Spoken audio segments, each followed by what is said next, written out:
مسلک اعلی حضرت پہ قائم رہو، زندگی دی گئی ہے اسی کے۔ اب جماعت رضائے مصطفیٰ کی طرف سے جو ہر جمعہ کو سوالات کی محفل منعقد کی جاتی ہے، ان کی کچھ سوالات ہیں، اس کے انشاءاللہ تعالی شرعی جوابات دیے جائیں گے۔ میں گزارش کر رہا ہوں کہ فی الفور مجھ سے سوال کیے جائیں تاکہ جو ہے نا وقت کے اندر جوابات دے سکوں۔ الحمدللہ آج 7 اپریل 2023 مطابق 15 رمضان المبارک 1444 ہجری بروز جمعہ جماعت رضائے مصطفیٰ شاخ جے پور کی جانب سے مرکز اہل سنت و جماعت مسجد مومنان میں نماز جمعہ سے پہلے سوال و جواب سیشن کیا گیا ہے، جس کا آج پارٹ نمبر 3 یعنی تیسرا حصہ ہے۔ اس میں واٹس ایپ کے ذریعے موصول ہونے والے سوالوں کے جواب خلیفہ حضور تاج الشریعہ حضرت علامہ و مولانا مفتی عبدالستار صاحب قادری رضوی مفتی اعظم جے پور عطا فرمائیں گے، لہٰذا آپ سبھی حضرات سے گزارش ہے کہ آپ پوری توجہ کے ساتھ سوال جواب سماعت فرمائیں۔ حضرت کی بارگاہ میں اور تمام سامعین کی بارگاہ میں سوال کرنے والوں کی جانب سے سلام عرض ہے، السلام علیکم ورحمۃ اللہ۔ وعلیکم السلام۔ سوال برہان الدین انصاری توپ خانہ حضوری جے پور سے سوال کرتے ہیں، ہم جو روز ظہر کی نماز میں 4 رکعت نماز ادا کرتے ہیں تو وہ جمعہ کے دن بھی فرض پڑھی جائے گی یا سنت؟ اور اگر کبھی ہمارا جمعہ فوت ہو جائے تو وہ 4 رکعت کس طرح ادا کی جائے گی؟ تفصیل کے ساتھ جواب عطا فرمائیں۔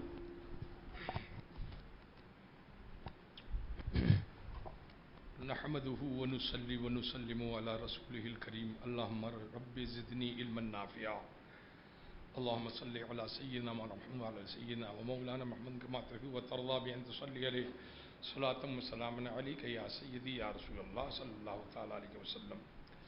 خوب اچھی طریقے سے یاد رکھیں کہ روزانہ جو ہم ظہر کے وقت امام کے پیچھے 4 رکعت نماز پڑھتے ہیں، کس کے پیچھے؟ امام کے پیچھے۔ روزانہ وہ ظہر کی 4 رکعت ہے جو فرض ہے، اور جو جمعہ کے دن پڑھتے ہیں 2 رکعت، یہ جمعہ کے دن صرف 2 رکعت نماز فرض ہے جو انشاءاللہ تعالی ابھی خطبے کے بعد ادا کی جائے گی، وہی 2 رکعت فرض ہے۔ باقی جو 2 رکعت سے پہلے 4 رکعت سنت پڑھی جاتی وہ سنت ہے، اور 2 رکعت نماز جمعہ کے بعد جو 4 رکعت پڑھی جاتی وہ بھی سنت ہے۔ جن کی نماز جمعہ قضا ہو گئی ہے اور وہ شہر کے باشندے ہیں، کیونکہ گاؤں میں تو جمعہ فرض ہے ویسے بھی نہیں ہے اور پڑھنا بھی نہیں چاہیے، منع ہے، لوگ گاؤں میں پڑھتے ہیں وہ ایک الگ بات ہے، لیکن نماز جمعہ نہیں ہے، شہر میں ہی ہے نماز جمعہ۔ تو جو جن کی نماز جمعہ فوت ہو گئی ہے تو اب وہ اپنے گھر میں یا مسجد میں آئیں، اس کے بعد تو پھر ظہر کی نماز ہی ادا کریں۔ اسی طریقے سے ہماری ماں اور بہنیں جمعہ کے دن ظہر کی نماز ادا کریں گے۔ اسی طریقے سے مریض ہیں جو بستر علالت پر ہیں وہ بھی اپنے گھروں میں ظہر کی نماز جمعہ کے دن پڑھیں گے۔ اسی طریقے سے مسافر ہیں، اگر مسجد میں پڑھنے کے لیے مل جائے امام کے پیچھے تو سبحان اللہ نماز جمعہ پڑھیں گے، اور اگر نہ پڑھنا چاہے تو ظہر کی نماز بھی مسافر پڑھ سکتا ہے۔ تو اب ایسے موقع پر مسافر کو بھی ظہر کی نماز پڑھنا چاہیے۔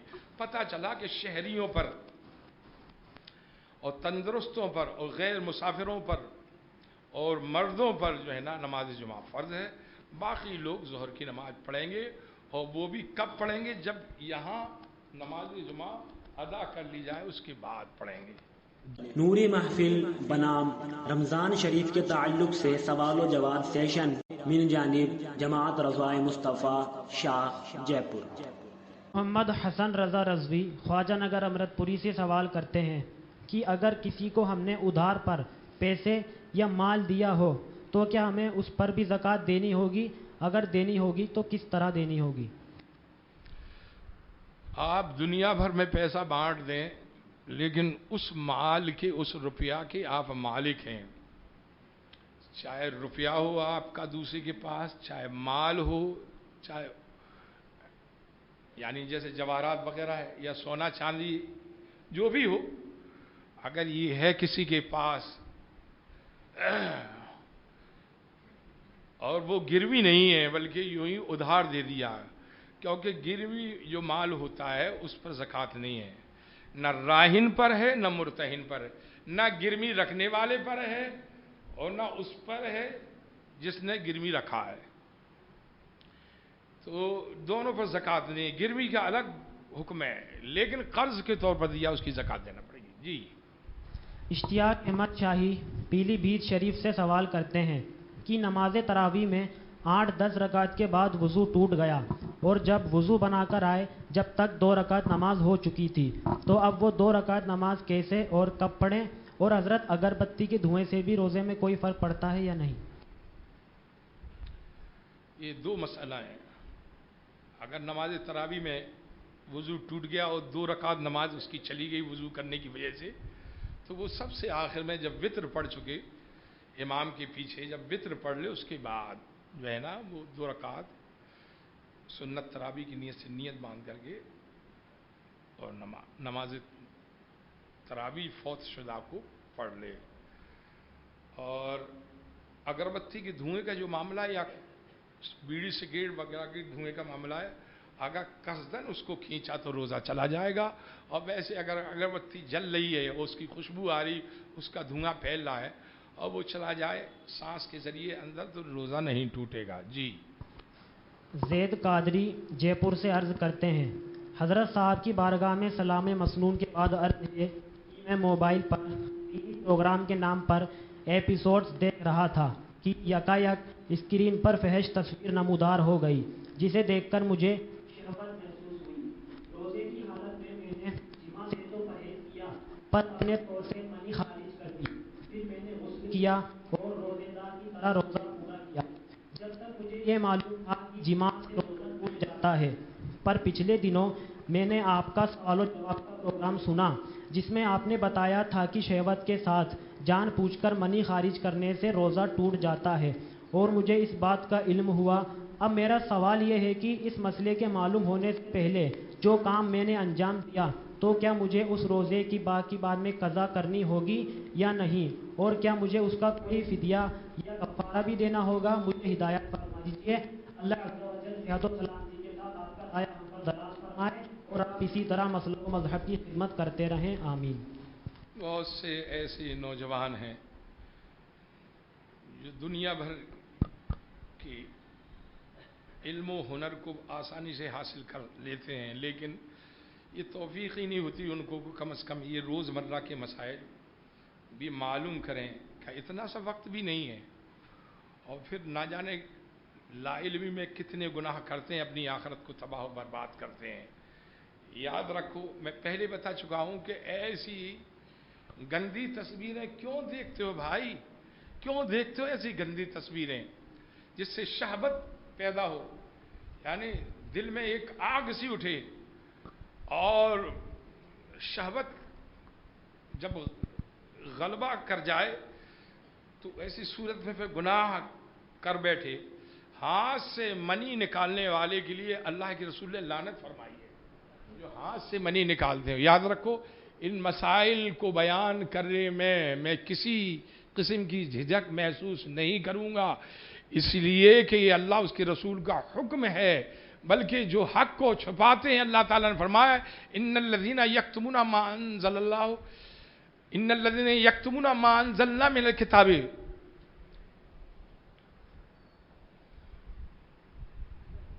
ان الذین یکتمون ما انزلنا من البینات والہدی من بعد ما بیناہ للناس فی الکتاب اولئک یلعنہم اللہ ویلعنہم اللاعنون، یعنی جو حق چھپاتے ہیں ان پر تو اللہ کی لعنت ہے۔ لوگ یہ کہتے ہیں بہت سے بیچارے جو ہے نا اپنی آخرت کو تباہ کرنے والے کہ یار ایسے لوگ سوال کر لیتے ہیں مسجد میں، ارے تو کیا شریعت سے ہٹ کر کے کوئی مسئلہ بیان کیا جا رہا ہے یا پوچھا جا رہا ہے نا؟ بے حیائی یہ نہیں ہے اور بے شرمی یہ نہیں ہے کہ حق بات پوچھی جائے، یہ بے شرمی بے حیائی، بلکہ انتہائی درجے کی بے حیائی اور بے شرمی کی بات تو یہ ہے کہ جہالت میں پوری زندگی گزار دینا، لا علمی میں زندگی گزارنا، یہ انتہائی درجے کی بے حیائی ہے۔ تو بے حیا تو وہ ہیں جو دینی علم حاصل نہیں کرتے. باقی رہی بات یہ جو اللہ اس کے رسول نے ارشاد فرمایا ہے اس کو عام کر دینا چاہیے ہر مسلمان کو.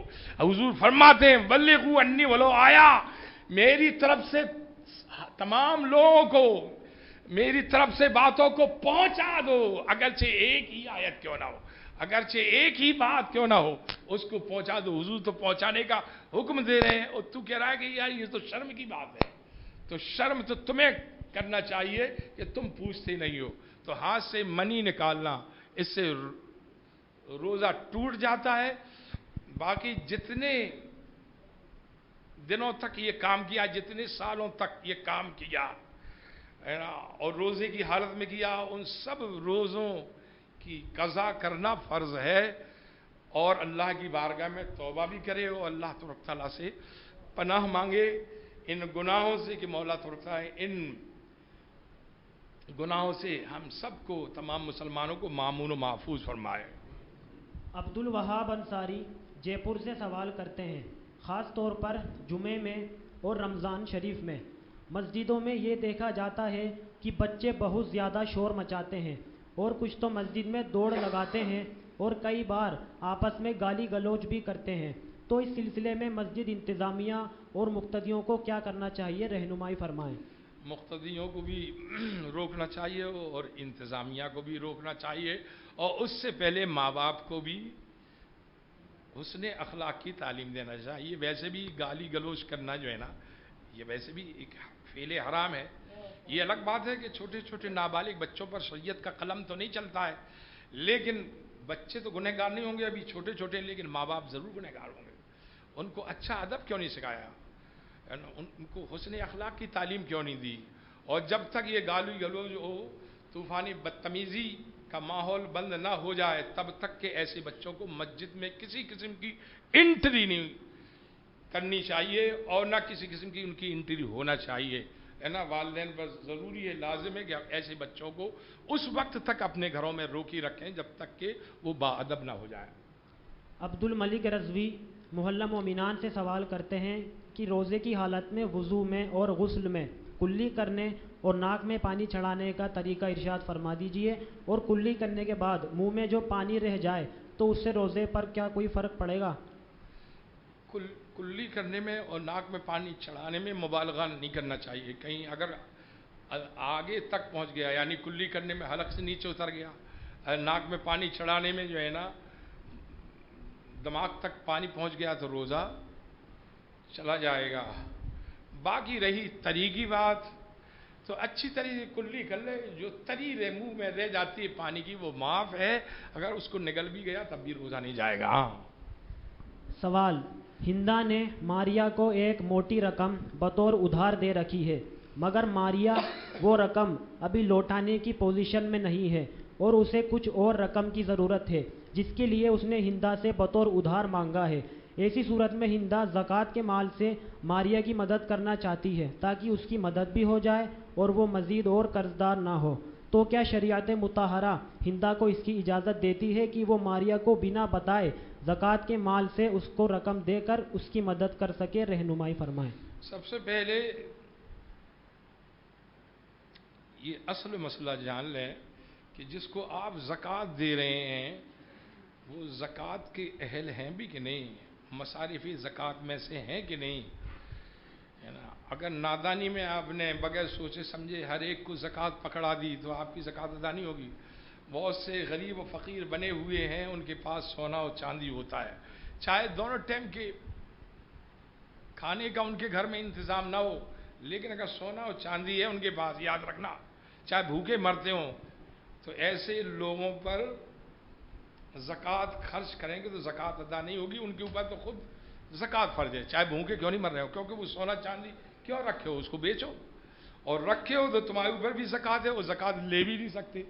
تو اگر ماریا جو ہے نا اس قدر تنگ دست ہے نا کہ ایک نصاب کی بھی مالک نہیں ہے، اور ہندا اسے جو ہے نا زکوٰۃ دینا چاہتی ہے تو دے سکتی ہے.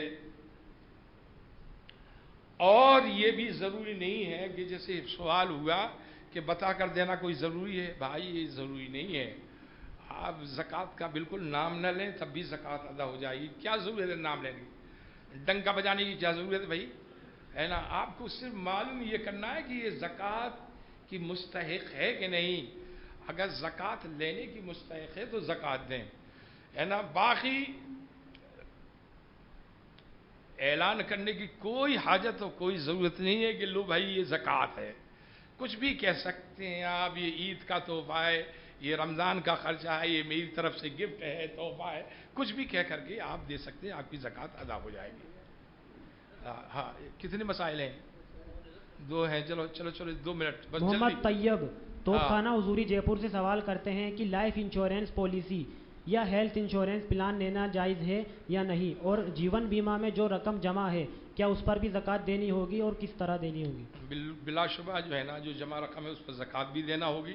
رہی بات جو ہے نا جیون بیمہ کی، اگر آپ کو یقین ہے کہ آپ ہر مہینہ یا جتنے مہینے میں بھی قسط جمع کی جائے اس میں آسانی سے جمع کر لیں گے تب تو جائز ہے، ورنہ جائز نہیں ہے. اس لیے کہ اس میں مال تلف ہو جاتا ہے، مال تباہ ہوتا ہے، برباد ہوتا ہے.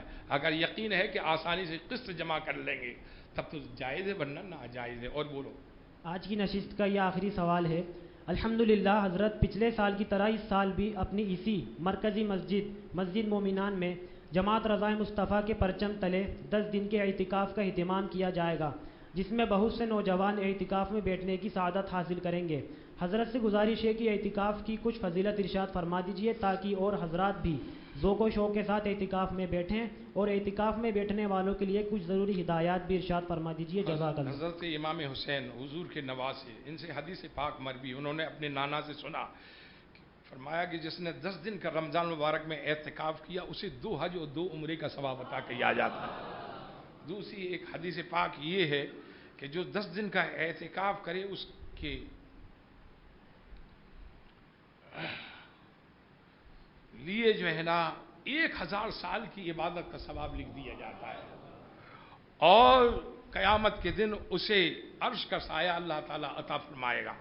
باقی رہی باتیں اعتکاف سے متعلق مسائل کی تو وہ اتنے مختصر سے وقت میں بتا نہیں سکتا ہوں. اتنا ضرور ہے کہ جو معتکفین ہیں اعتکاف کرنے والے ان کو یہ لازم و ضروری ہے کہ ایسے کاموں سے بچیں جن سے اعتکاف ٹوٹ جاتا ہے. وآخر دعوانا ان الحمدللہ رب العالمین. نوری محفل بنام رمضان شریف کے تعلق سے سوال و جواب سیشن من جانب جماعت رضائے مصطفیٰ شاہ